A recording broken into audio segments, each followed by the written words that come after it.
News coming in amid the Israel-Hamas war, ladies and gentlemen. For the first time in several months now, Hamas has launched a rocket attack towards Tel Aviv.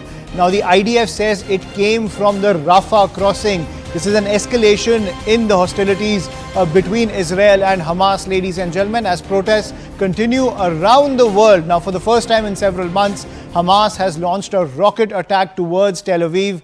Now, the IDF, which is the Israel Defense Force, says it came from the Rafah crossing. Those are the visuals that have been put out by the Israeli Defense Force. This comes as Israel continues the offensive in Rafah against Hamas. Now, remember, the ICJ also recently ordered the IDF to stop the offensive in the Rafah sector. But as you can see, Hamas continues the rocket attacks against the Israel Defense Force, primarily targeting the civilian areas in Tel Aviv. And this is coming amid the Rafah offensive by the IDF, which has gained a lot of attention around the globe, where several nations have told the IDF to halt its operations in Rafah. But over here, the Israel Defense Force highlighting the fact that the Hamas anti-Israel operations continue from the Rafah crossing. And now, for the first time in several months, Israel has launched this rocket attack towards Tel Aviv. To get more details, I'm joined by my colleague Siddhant Mishra on the broadcast. So, Siddhant, even though the ICJ has ordered Israel to halt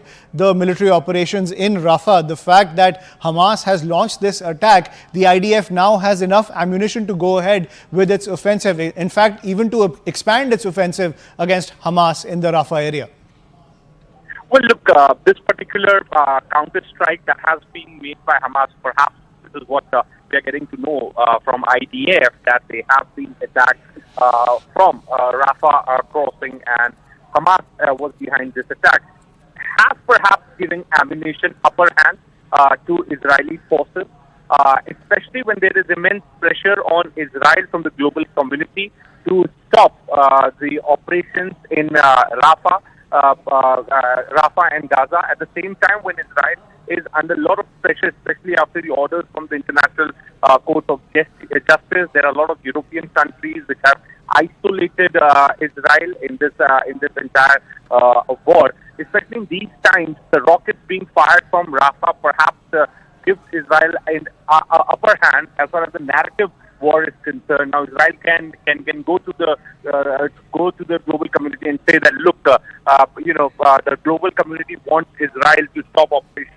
in Gaza, Rafah. But look, there is a strike which is happening on Israel. That's on the central Israel, Tel Aviv. This is what we have been told from the Rafah crossing. So it's kind of a victory for Israel, the rockets being fired upon Israel, because this gives an upper hand, or also perhaps proves once again that how dangerous Hamas is for Israel.